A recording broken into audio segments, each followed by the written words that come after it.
What's going on, everybody? My name is Pete, but you probably already knew that. But in case you didn't, you guys are watching the one and only Paid to Drive, and of course, Paid to Drive vlogs. Day number 1347 coming at you.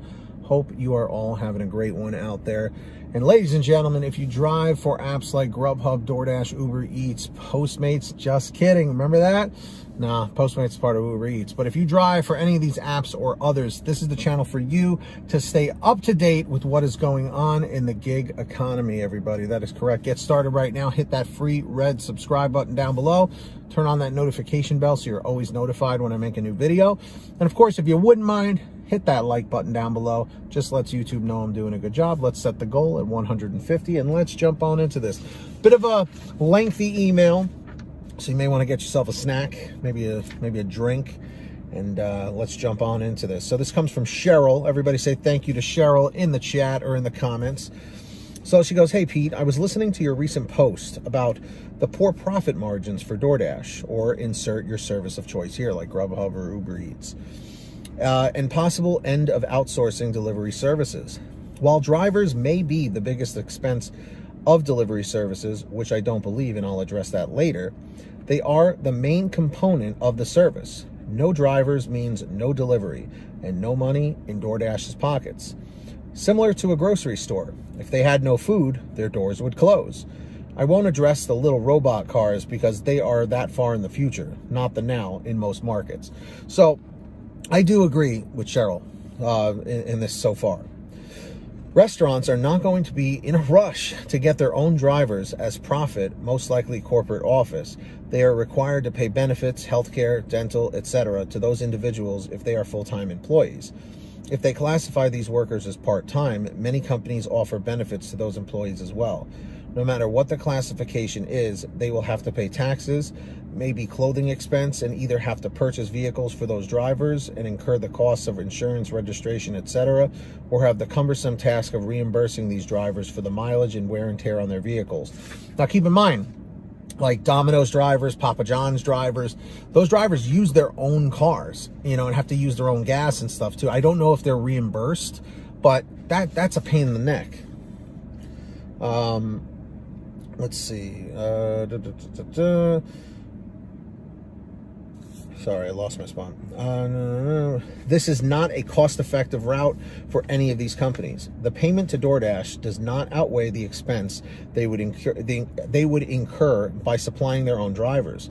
Just think of something as small as meals. Most restaurants offer free or discounted meals to employees and possibly their families. This cost now increases as well, as we have seen throughout the pandemic, which is very true. There are many times where these restaurants with their own delivery services have been overloaded by orders and turned to DoorDash as a secondary delivery method. How many drivers would the restaurant have to hire to have the delivery flexibility offered by these services? A lot. If you have one or two delivery personnel, someone isn't going to get hot food, which will then affect food quality, customer ratings, as they say. Crap rolls downhill. Hiring more drivers would result wasted expenses when deliveries are slow or require employees to wear an additional hat, driver in addition to their current roles. A different hat, right, in addition to their current roles. Let's not even get into the expense of the employee if the employee gets into an accident. I'm sure you're getting my point by now. Totally, Cheryl, totally agree. As far as the drivers being the most costly part to DoorDash, I highly disagree. Their first expense should be IT, which I totally agree with. Because remember when DoorDash just decides to go down and everyone loses money and loses their minds? Stuff like that, like, I know things happen, no one's perfect, but stuff like that, like, shouldn't be happening that many times, This would include employees to program the systems and the hardware and software. If IT is not the most costly component of the business, they are doing it wrong. I mean, hell, maybe they are doing it wrong, but I would have to get a better look at their operations. I know my app glitches several times during a dash. I think the article was extremely short-sighted and didn't take into consideration all the expenses incurred by the restaurants and how expanding into delivery would affect them. Delivery services aren't going anywhere in the near future. I think of mom and pop shops trying to reach a broader customer base, popular restaurants from which you love the food but can't get a table for hours. DoorDash offers flexibility that restaurants have never had. I love your videos. Thank you for keeping us all informed and inspiring great conversations. Cheryl. So, Cheryl, thank you first and foremost for writing such a lengthy message like that. Yeah, I agree with you. I don't think that restaurants are going to want to hire their own drivers. And I'm sure they, as much as they hate having to pay the 25-30% commission fees to DoorDash or Uber Eats or GrubHub, I'm sure they love the fact that they are cranking out that much more business. Because you got to also think of it this way. Now that mask mandates have been basically taken away almost completely and you can go into restaurants now, you know, I think of it this way. What if you were a customer on DoorDash during the pandemic, right, of a new restaurant? You're like, oh my God, I love this food. Well, now that the weather's good in most places, and like I said, the mask mandates have been dropped in many ways. What if those people that ordered on DoorDash are like, you know what? Now that we can go to restaurants, let's go to the restaurant.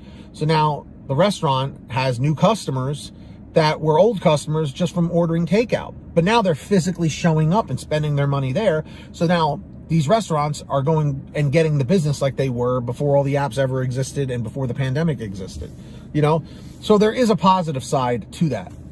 As far as these companies going away anytime soon, it's hard to say. I'm going to say no, but anything is possible, you know?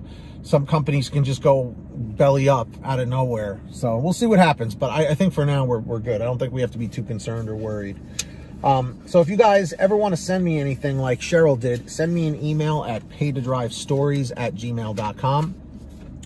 And if you want to send me another faster message, you can contact me through Patreon. Link is in the description or in the pinned top comment at patreon.com/paytodrive. I give all my patrons shout outs in all my new videos. So when you hear your name called, say, hey, Pete, I heard my name. We got Samantha Michaels, Brian Pomeroy, Heidi Barnes, Joe Valerio, Kurt Paul, Lee Peacock, Tulsa Todd, William Boudreau, newcomer Laura Love, Agus, Alan G. Van Horn, Drew Hanor, Fernando Carranza, Frank Haviland, Fresh One, Jason Casta, Justin Case, Lulu Laura, Natalie Mosley, Sarah Keston, Scott Freisner, Sherry Cassidy, Stephen Neely, Brian Richardson, Jenny Thomas, John Bonacci, Matt Epperson, Nick G, Stacy Miller, Terrence Pacheco, and Valerie Brown. That's right, everybody. So sign up down below on Patreon. Links in the description or in the pinned top comment. And of course, make sure to download the Get Upside Gas app, everybody. It's a free app for your smartphone. And here's how it works. Links down below. Make sure to download it. Go to your gas station, pump your gas, print out your receipt, take a picture of your receipt with the Get Upside Gas app, and within 48 hours or so, you'll get anywhere from 15 cents to 45 cents a gallon back, which is pretty fantastic. And if a friend or family member signs up using your code, you'll get paid every time they pump gas. It's called Get Upside. Links in the description. Make sure to download it. And also, guys, comment 111 if you smash that like. That's right, everybody. Hit that like button. And also check out this shirt over at paytodrivestore.com. Everything's on sale. Get all your t-shirts, hoodies, and goodies, all shapes, sizes, colors, and everything at paytodrivestore.com. And if you made it to the end of this video, simply leave a comment saying end 805, end 805. Hit that red subscribe button, tap the notification bell, and of course, hit that like button on your way out. Just lets YouTube know I'm doing a good job. And until next time, get that money, get that honey, keep hustling and keep bustling, and we'll see you next time right here on Paid to Drive, and of course, Paid to Drive Vlogs. Till next time, drive safe, be well, and take care of yourselves and each other.